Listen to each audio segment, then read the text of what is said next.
জনতা গড়ে তোলো একতা, গড়ে তোলো একতা, ছাত্রশিবির জনতা। বিসমিল্লাহির রহমানির রহিম। আলহামদুলিল্লাহি কাফা ওয়া সালামুন আলা ইবাদিহিল্লাযিনা ইসতাফা, আম্মা বা'দ। রব্বি ইশরাহ লি সাদরি ওয়া ইয়াসসির লি আমরি ওয়াহলুল উকদাতাম মিন লিসানি ইয়াফকাহু কওলি।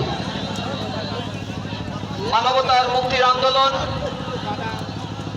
বাংলাদেশ জামাত ইসলামীর তালা উপজেলার উদ্যোগে আয়োজিত ছাত্র যুব সমাবেশের আজকের এই বিশাল জনসমুদ্রে আমাদের মাঝে প্রধান অতিথি হিসেবে উপস্থিত রয়েছেন বাংলাদেশ জামাত ইসলামীর সংগ্রামী সেক্রেটারি জেনারেল শ্রদ্ধেয় দায়িত্বশীল অধ্যাপক মিয়া গোলাম পরোয়ার, উপস্থিত তালা কলরা উপজেলার জামাত ইসলামী মনোনীত প্রার্থী, বাংলাদেশ জামাত ইসলামীর কেন্দ্রীয় নির্বাহী পরিষদের অন্যতম সদস্য, আমাদের প্রাণপ্রিয় দায়িত্বশীল অধ্যক্ষ ইজ্জাতুল্লাহ ভাই সহ অন্যান্য নেতৃবৃন্দ, উপস্থিত তালাবাসী, আসসালামু আলাইকুম ওয়া রাহমাতুল্লাহি ওয়া বারাকাতুহু।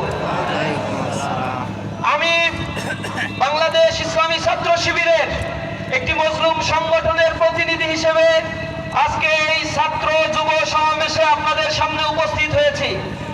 যে ছাত্র সংগঠনটির উপরে বিগত 15 বছর ফ্যাসিস্ট আওয়ামী লীগ অবর্ণনীয় নির্যাতন জুলুম নিষ্পেষণ করেছিল, তারা বাংলাদেশ থেকে ইসলামী ছাত্র শিবির জামাত ইসলামীর কণ্ঠস্বরকে রোধ করে দেওয়ার জন্য এহেন কোন চক্রান্ত, ষড়যন্ত্র এবং শক্তি প্রয়োগ নাই যা তারা করে নাই।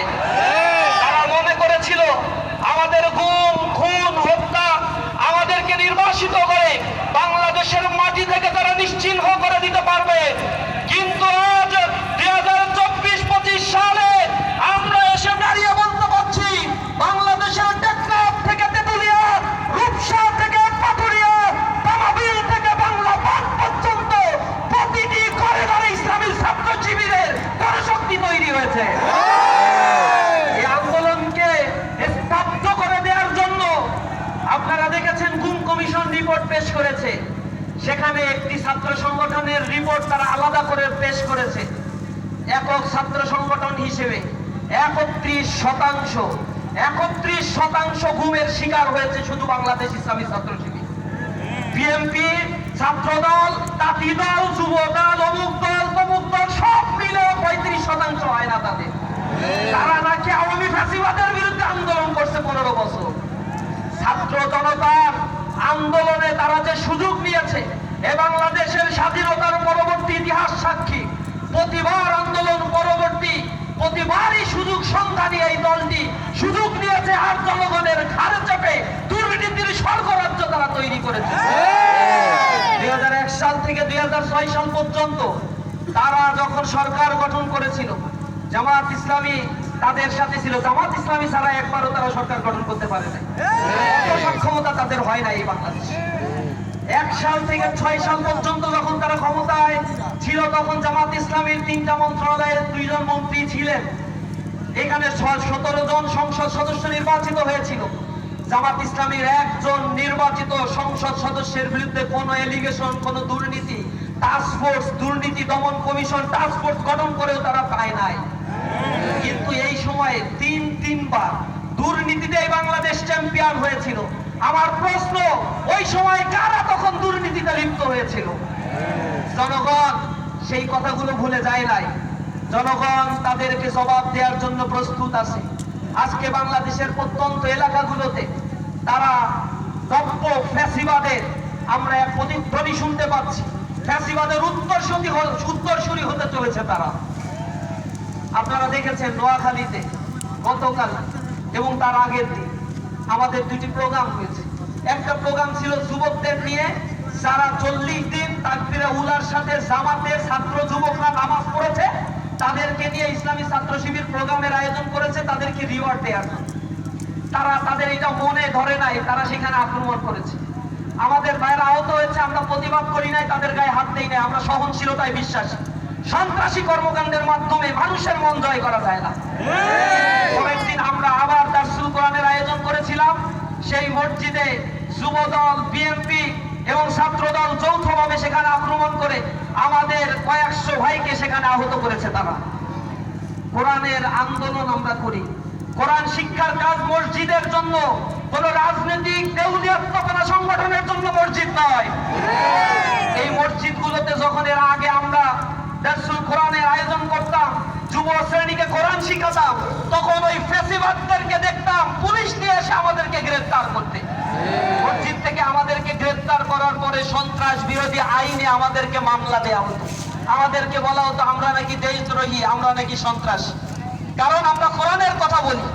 আর আরেক সন্ত্রাসী গোষ্ঠী এখন আবার কোরআনের বিরুদ্ধে নব্য ফ্যাসিবাদের প্রতিধ্বনি হয়ে তাদের জন্ম বাংলাদেশে হচ্ছে, আমরা দেখতে পাচ্ছি।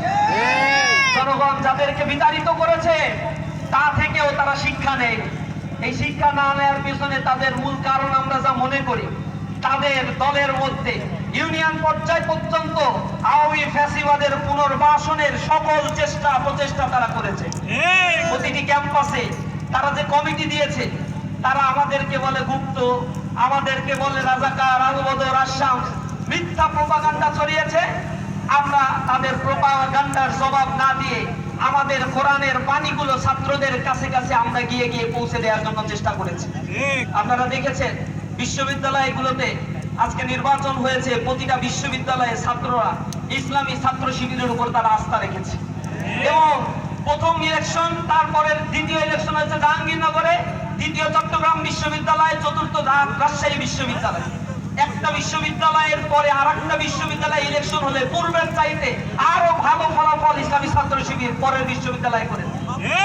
রাজশাহী বিশ্ববিদ্যালয়ে 17টা হল আছে, 17টা হলের মধ্যে ছেলেদের 11টা হল, 11টা হলে বিপি, জিএস, এজিএস সহ নিরঙ্কুশ ভাবে ইসলামী ছাত্র শিবিরের প্যানেল নির্বাচন করেছে। এখন শিক্ষার্থীদের মধ্যে, শিক্ষিতদের তরুণদের মধ্যে ইসলামী ছাত্র শিবির ইসলামের প্রতি জানার আগ্রহের পরিমাণ বেড়ে গিয়েছে। এই নির্বাচনগুলো হওয়ার পরে তারা এখন এত রাজনৈতিক ভাবে দেউলিয়া হয়েছে, তারা এখন বলে এইসব নির্বাচন ছাত্র সংসদ নির্বাচন জাতীয় নির্বাচনে কোনো প্রভাব ফেলে না। অথচ বাংলাদেশের স্বাধীনতার পরে যে কয়টা ছাত্র সংসদ নির্বাচন হয়েছে, ঢাকা বিশ্ববিদ্যালয়ে যারা ছাত্র সংসদ নির্বাচনে বিজয় অর্জন করেছে, পরবর্তীতে দেখা গিয়েছে সেই সমমনা শক্তি পরবর্তীতে বাংলাদেশের রাষ্ট্র ক্ষমতায় গিয়েছে। বাংলাদেশের মানুষ এখন আর বোকা না, তাদেরকে আর ভুল বুঝিয়ে ঘুম পাড়ানি মাসি পিসির গল্প শুনিয়ে এরপরে রাষ্ট্র ক্ষমতা দখল করে আর উন্মুক্ত লুটপাট, হত্যাযজ্ঞ, খুন খারাপির রাজত্ব বাংলাদেশে আর চলবে না। তাদের চরিত্র বাংলাদেশের মানুষ দেখে ফেলছে। তারা গণ অভ্যুত্থানে তাদের কয়জন মারা গেছে এই সংখ্যাটা তারা তো ভুলভাল বলে। প্রথমে বলছে 52, এরপরে বলছে 150, এরপরে আবার 88, তারপরে বলছে 800, এরপরে কেউ কেউ ভুল করে বলছে সহস্রাধিক। আমি হিসাব কিতাব করে দেখলাম যা তারা বলে এই কয়জন আসলে জুলাই অভ্যুত্থানে শহীদও হয় নাই। অংশগ্রহণ তারা কতটুকু করছে আল্লাহই ভালো জানে আমাদের। এখন তারা যে লিস্ট প্রকাশ করেছে, পরে তাদের লিস্ট কিন্তু আবার সেখান থেকে রিমুভ করতে হয়েছে, কারণ লিস্ট প্রকাশের মধ্যে দেখছে ওর ভিতরে ছাত্র শিবিরেরও কয়জন ঢুকে গেছে। এখন যখন প্রতিক্রিয়া তখন এটা ডিলিট করে দিছে। এখন সংখ্যা বলে, লিস্ট আর প্রকাশ করে না। লিস্ট প্রকাশ করবে কোথা থেকে? জুলাই আন্দোলনে তাদের নেতারা কোথায় ছিল তাদের আমাদের ভালোভাবেই জানা আছে। সুতরাং তারা কতদিন বলেছে জুলাই আন্দোলনের নেতৃবৃন্দ যারা ছিল, জুলাই আন্দোলনে অবস্থান নিয়েছে, তাদেরকে দোষর বলেছে, ফ্যাসিবাদের আওয়ামী লীগের দোষর বলে আখ্যায়িত করেছে। আমরা এর তিরস্কার জানাই, তীব্র নিন্দা এবং প্রতিবাদ জানাই। আমরা বলতে চাই এই বাংলাদেশের পতাকা নিয়ে, এই বাংলাদেশের সীমানা নিয়ে, বাংলাদেশের ধনসম্পদ নিয়ে কেউ যদি আর লুটপাটের ষড়যন্ত্র করে, তাহলে আমি আবার প্রতিবাদে জ্বলে উঠবো। আমার এই জাতিকে সুপ্ত বারুদ আগ্নেয়গিরি এই জাতিকে নিয়ে যদি আবার কেউ তামাশার খেলা খেলতে চায়, তাহলে আমি আবার প্রতিবাদ করবো। আমরা জীবন দিতে শিখেছি, যে জাতি জীবন দিতে শিখেছে তাদেরকে আর কেউ পিছনে হাঁটাতে পারবে না। অলরোয়া উপজেলা জেগেছে, এই জমিন আমাদের রক্তে কেনা, এখানে আমাদের শহীদদের রক্ত করেছে, এখানে বুলডোজার দিয়ে আমাদের ঘর বাড়ি ভেঙে দেওয়া হয়েছে, এখানে আমাদের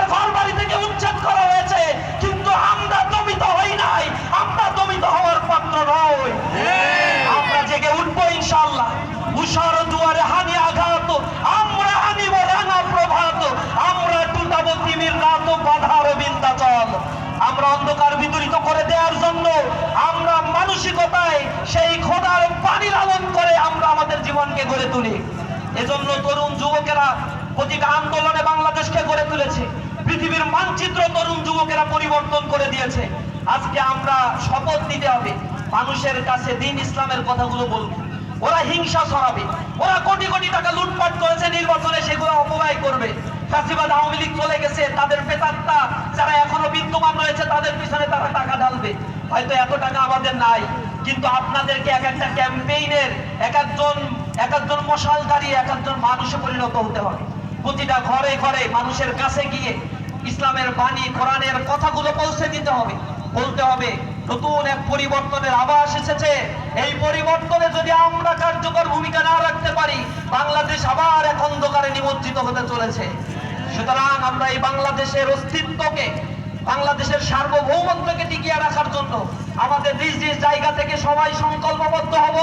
আগামীর ফেব্রুয়ারির নির্বাচনে বাংলাদেশ এক নতুন সূর্যের উদয় হবে ইনশাআল্লাহ। সকলকে আন্তরিকভাবে ধন্যবাদ জানাচ্ছি। এই রোদের মধ্যেও আপনারা বসে আমাদের কথাগুলো শুনছেন, আপনারা উপস্থিত হয়েছেন। সকলকে ইসলামী ছাত্র শিবির কেন্দ্রীয় সংগঠনের পক্ষ থেকে অন্তরের অন্তঃস্থল থেকে ধন্যবাদ মোবারকবাদ জানিয়ে আমার কথা শেষ করছি। আসসালামু আলাইকুম ওয়া রাহমাতুল্লাহি ওয়া বারাকাতুহু। সম্মানিত উপস্থিতি,